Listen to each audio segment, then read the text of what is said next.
Hugh Freeze's biggest win on the recruiting trail so far, Walker White. What does that mean? Who else is on the way? Freezing temperatures are likely for several hours inland and a few hours closer to the coast. Yahtzee. You are Locked On Auburn, your daily podcast on the Auburn Tigers. Part of the Locked On Podcast Network, your team every day. Yes, welcome on into Locked On Auburn, your daily Auburn Tigers podcast. I'm your host, Zac Blakcerby. Thank you so much for making Locked On Auburn your first listen every single day. A little Recruiting Thursday with recruiting expert John Garcia. And got to thank LinkedIn for being the recruiting sponsor across the Locked On Podcast Network. With LinkedIn Jobs, you can hire qualified candidates more efficiently by matching open roles with people who have the skills, values, and experience to help you achieve your 2023 goals. Post your job for free at linkedin.com/LockedOnCollege. Terms and conditions apply. John Garcia, last week, Walker White, Hugh Freeze, Auburn, all shocked the world that those things all came together officially, that he put on the Auburn hat, that all of his family was wearing Auburn gear under their jackets and all of that. You didn't expect this to happen. What was your initial reaction when you saw this news? Well, yeah, Zach, typically the last big school into the race is usually not the victor of said race, especially when it comes to quarterback recruiting. We know this is an accelerated position. This is a positional group that often gets things done amid their junior season, if not shortly thereafter. So typically, especially in Walker White's case, who was really a breakout player in 2021, you're talking 2 years of some of these schools building relationships, whether it's Ole Miss, Alabama, certainly Arkansas, Baylor, some of the schools that were in the mix. And then Clemson comes in, and really from that moment, you thought the Tigers were going to be the team to beat in this recruitment, especially with that accelerated timeline that Walker White came through with. But of course, Hugh Freeze gets the Auburn job. He takes a visit, or White takes a visit to the Plains. That offer comes down, and all of a sudden, Auburn is backdooring a blue chip quarterback recruit who's going to be the face of the class of 24. So I was surprised, just like I think many folks were. I thought he'd be in the ACC version of the Tigers, not in the SEC West. But here we are. And I think, again, this is, you talk about a banner moment. I mean, this is exactly why you bring in a Hugh Freeze. Ironically enough, Zach, to this point, it's like every other box has been checked by this coaching staff in the first few months, right? You've hit local recruits. You crushed the end of the 23 cycle. The portal has been great to Auburn thus far. It's really been, what about that banner quarterback? No disrespect to Hank Brown, who he brought over from Liberty. The baby goat. Some QBs in the portal. Right. And it was like, this was the first thing we thought Hugh Freeze would bring. Not necessarily the last, but certainly in this case, better late than never with Walker White. And this is now, again, the banner face of the 2024 Auburn Tiger recruiting class. And again, a head-to-head win against Clemson for any positional player is a big deal. And this is one of those flex the muscles moments for Freeze and that entire offensive staff, because this was a late breaking, momentous movement in his own recruitment. White always wanted to get things done early, so that timeline was public. Folks knew, hey, if you want to get involved here, you got to do it soon, because he wanted to be committed well before his senior season. So for Auburn to take a shot at the buzzer and hit it is a really big deal, and obviously satisfied, one of the biggest, misses or complaint areas from the previous regime. So when you see something like this, a big sought-after quarterback, I mean, when he did his live announcement, there were thousands of people watching it live. And then he takes that moment, John, and he shouts out 12 players that he's like, come to Auburn, come to Auburn. He's actively recruiting on social media. Hugh Freeze is using his quotes for excuses to reach out to other players. We'll talk about one of those guys in Cameron Coleman in a second. But just like, when you see this type of thing happen, where a big recruit doesn't have to be a quarterback, but I think a quarterback naturally makes it bigger just by nature of what the position is, John. When you see that early in the development of a class, I mean, you're talking about the 2024 early signing day being 9 months away, right? What kind of impact can this potentially have for Auburn's 2024 class? It's massive. It's unlimited, I would say, the type of impact that you can feel immediately with Walker White. Not only is he a name and a known commodity at the game's most important position, which creates cachet in and of itself, right? But the effort that he was literally exuding immediately after letting people know he was going to Auburn, I think is exactly what you want. It's ideal. I mean, I think the COVID year in recruiting taught us that these quarterbacks have to be kind of coaches. They have to be extensions of the coaching staff. There are no rules limiting contact or anything like that from peer recruit to recruit. So I think now it's expected, right? You have to have your face of the class early and often. And like you said, usually it's the quarterback position. But when it's a big name and a surprising head turning type of commitment by itself, folks are going to pay attention. And obviously, there are so many great examples of quarterbacks who jumped on board before football began in their senior season and built great classes basically because of that timing. I mean, Arch Manning to Texas last year, probably the best example in recent memory. Obviously, the biggest name in the sport, but behind the scenes, privately, very active in building that class. White will do it privately, but also publicly. And I think that's where you see and feel it a little bit more than an Arch Manning who is so private. So I think it's great news for Auburn and its fans, and he will be a de facto extension of this Hugh Freeze recruiting staff, not just coaching staff, but recruiting staff, able to dig in and figure out information on all of these top targets. And I don't think a kid like Walker White's going to limit himself to just the offensive guys. You know, the receivers, the running backs, the O-linemen are going to get, the tight ends are going to get a little bit more natural attention because those are the guys that are going to be around him in theory once they get to Auburn for good. But I think a guy like Walker White this early, especially, Zach, he'll help with some defensive recruits as well. Do you think he was told what names to say? Yeah, it always works both ways, right? Sure. This is hey, if you can nudge these guys, we would appreciate it. And again, there's nothing saying that that's wrong.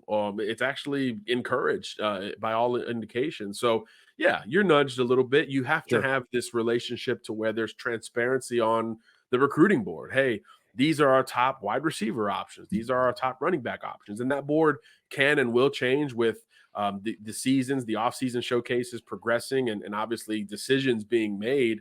So yeah, that's always going to be a part of the communication. And oftentimes, again, a quarterback jumping on board this early, this comfortable with the coaching staff, at some point, you're not even recruiting him anymore. It's almost like business phone calls and Zoom meetings to just figure out, hey, where do we go next? Who's visiting where? When are you coming back to campus? What can we do to recruit through you as opposed to recruiting you one-to-one?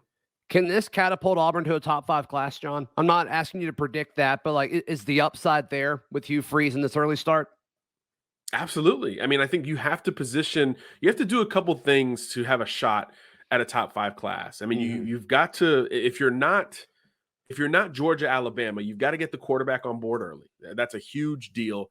You got to have other galvanizing commitments and local targets that will move the needle, not just local for the sake of local, but local blue chippers, like we saw at the end of Auburn, at the end of the 23 cycle. Grabbing those type of players will always create momentum so that when you go into the season, you've already got half the class, if not more, already publicly on board. And then whatever the on-field product looks like, that will kind of help supplement the rest of those targets. So it's a bit of a timing and volume issue, just as much as it is going out, competing, and landing these elite recruits individually. All right. One of the guys that Walker White mentioned at the time was committed to Alabama. Now he's not.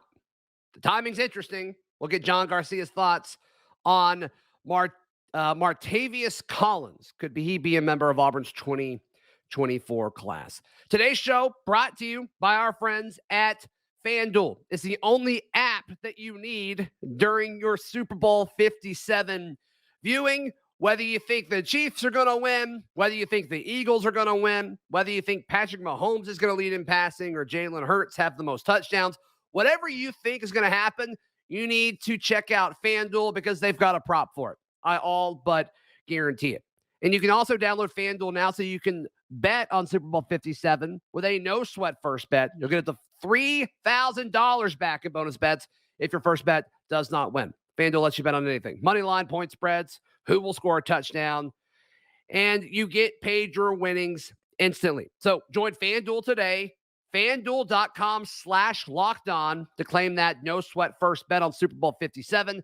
That's FanDuel.com/lockedon. Make every moment more with FanDuel, the official sportsbook partner of the NFL. John Garcia, our guest on this Cruton Thursday. Let's talk about Martavious Collins, 6'3", 241 athlete. A lot of people label him as a tight end or an H-back.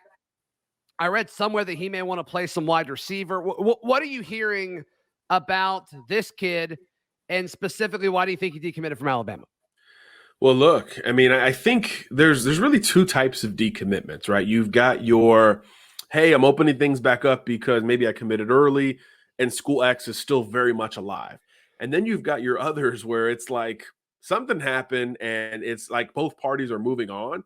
And I think this is where Collins is with Alabama. There's really no buzz or confirmation that Alabama is going to continue pursuing Collins, and Collins is going to continue to consider Alabama on his end. So this one lies on the ladder of those two examples. And obviously that's great news for everybody that's in pursuit. Auburn hosted him at the end of January for one of those massive junior day weekends that we've seen stacking up there on the plains. Miami, a couple other schools are trying to get involved here. So I think it's going to be fascinating to watch going forward. There's certain things that just draw more eyeballs. And if you're Auburn and you grab a former Alabama commitment, just like the inverse always seems to be a big deal, that's a very big deal from a recruiting momentum optics perspective. And unfortunately, I know some people are listening to this saying, oh, who cares about the optics?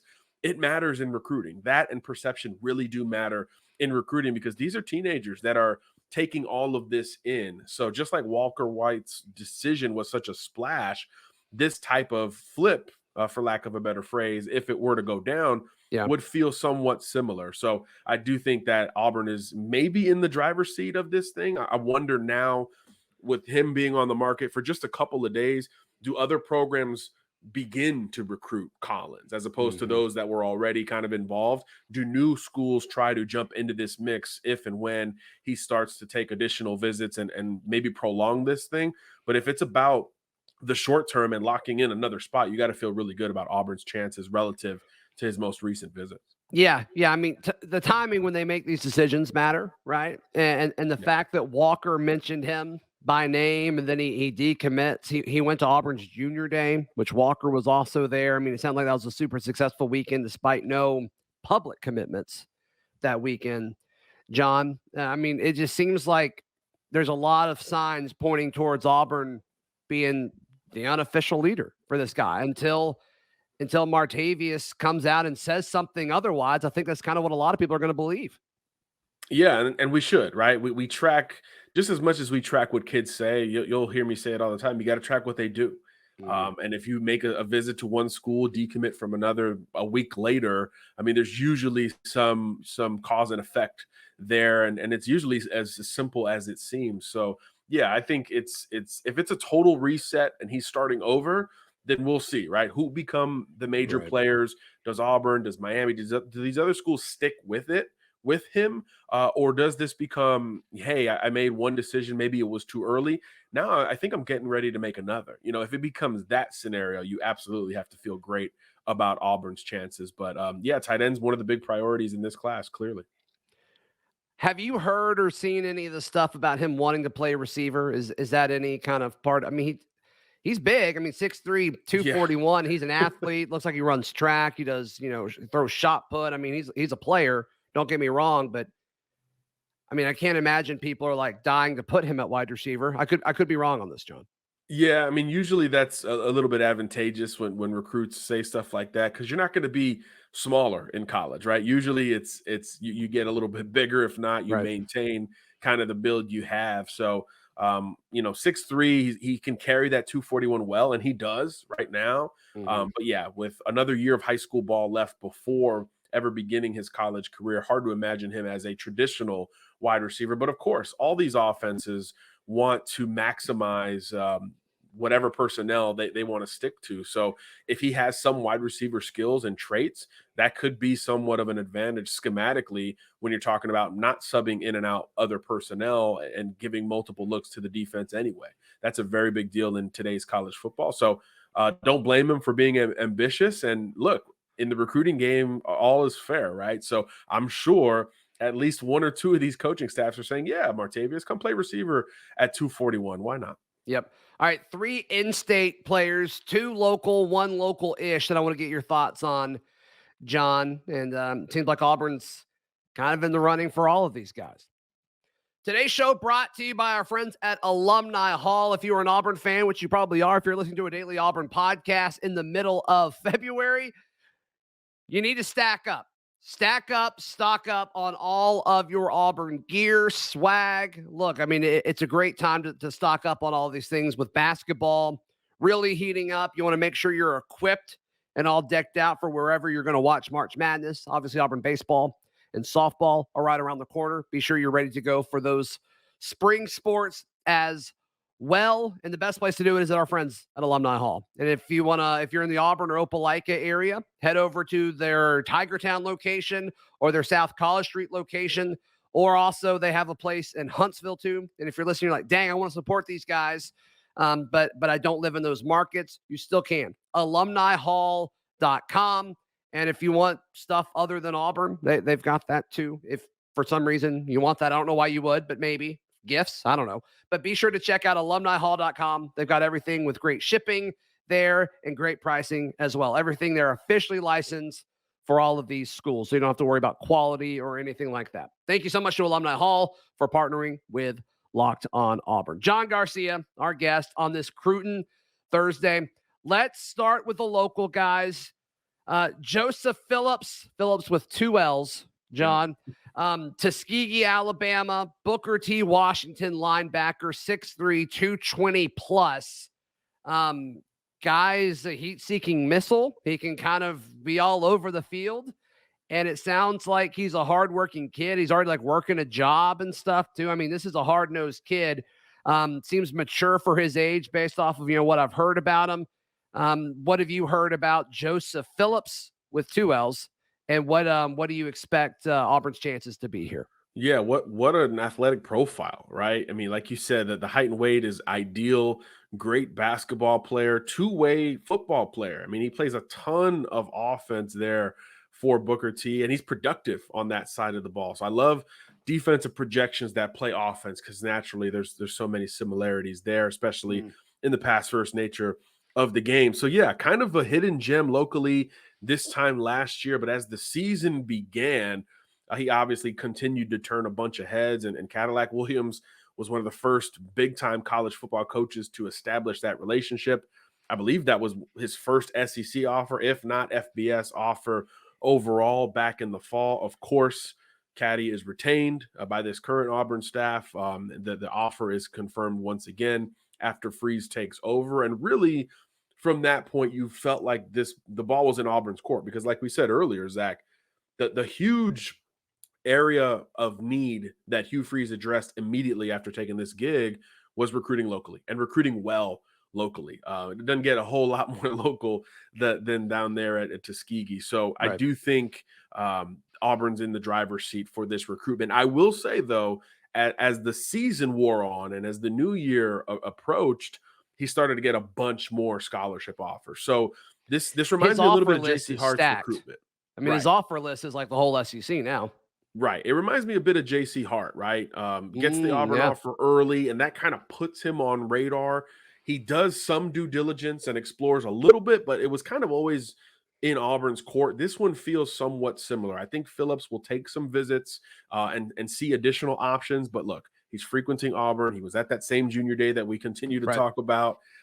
It's going to be tough to overcome this, especially with the continuity of Cadillac Williams from one staff to the next. And that's something that a lot of these local or in-state targets are going to have in common, right? If Cadillac Williams was that guy, or Zach Etheridge was the coach who built that relationship, retaining them means that much more for those recruits in particular, because now the new and improved Auburn is combining with this longstanding relationship as opposed to learning everything all new at the same time. So don't underestimate that as Auburn puts this class together. But yeah, Joseph Phillips, you got to feel pretty good about him if you're an Auburn fan right now. All right, let's stay local before we go local-ish, John. Cameron Coleman, we mentioned the 4-star wide receiver from Central Phoenix City, 6'3", 175, great size, great speed. I mean, just looks like a really good ball player if we're just going to be straightforward here. So after that, there's a story that was written by Keith Niebuhr at Auburn Live about how Coleman talks about he got a text from Freeze saying like, "Hey, I got a quarterback in your class today, and he called you out. Like, let's chat." And that seemed to kind of put in it. I mean, it seemed like that impacted Cameron Coleman. But and I think Auburn fans hear that story, John, they get a little excited. They're like, "Oh crap, he's at Central." Like I was going to say, this has had such a hard time doing that. But I mean, it sounds like Hugh Freeze is putting a lot of emphasis on getting out to Phoenix City to see these guys often. But what are you hearing about Cameron Coleman? Hey, look, the 23 class, you buck the Auburn High trend. So in 24, naturally, time to buck the Central Phoenix City High School trend. Because, yeah, it's got to happen at some point, right? Has to.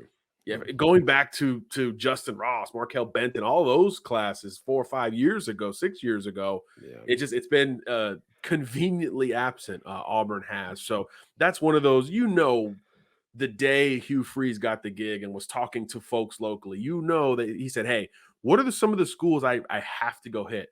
I can't imagine 2 or 3 or 4 other schools coming up before CHS did. And naturally in this cycle, Coleman's the guy.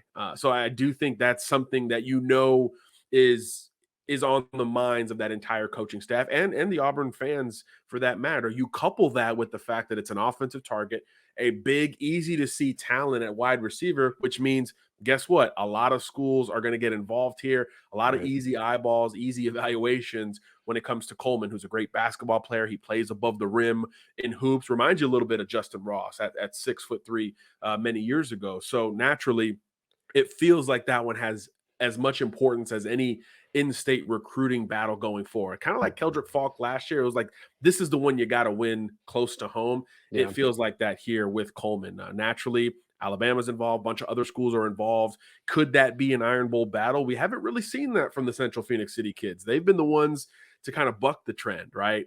Clemson has obviously done maybe the best job at that high school over the last 5+ years. So who can start to combat that and chip away at what Dabo Swinney's built? Naturally, again, with the position projection and that athletic profile, I think Hugh Freeze is going to be in position to do so. And look, if you're Coleman, of course it matters when you have a quarterback that's starting to recruit you. Clemson doesn't have one committed.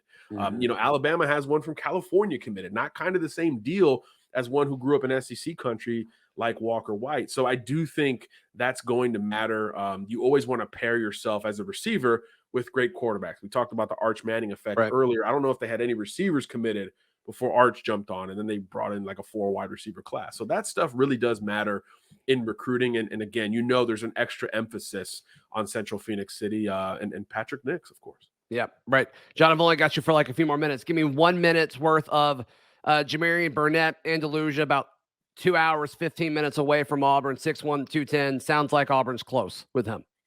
It's felt like that for a while, right? Another one that we talked about, Cadillac Williams recruit at running back. I mean, these are the ones that you feel especially good about. And he's been hinting at a decision basically every single time he speaks to the media. Even yesterday, I was kind of stalking his Twitter. He said, "Hey, y'all know where I can buy some college hats?" I mean, he's looking to make a decision Alumni Hall. soon. AlumniHall.com, by the way. Yeah, exactly. So sooner the better. I mean, that's exactly what you want from the Auburn perspective. Big physical downhill back, ready-made for the SEC from a classic sense. So that's the kind of guy you want to build in-state around from a physicality standpoint. And another one who would profile very well given all the SEC options that Burnette has at his disposal. And shockingly, yes, he was also at that junior day. Right. No, I mean, who wasn't? There was like 200 kids there. Crazy stuff. John, how can people give you some love, brother? Yeah, let's talk ball on Twitter. John Garcia _JR, or of course, bug me on the Locked On Network. I'll be talking to a bunch of you here. That's right. He's all over the place. All over the place for sure. You can find all my written work at auburndaily.com. We will see you tomorrow. This has been Locked On Auburn.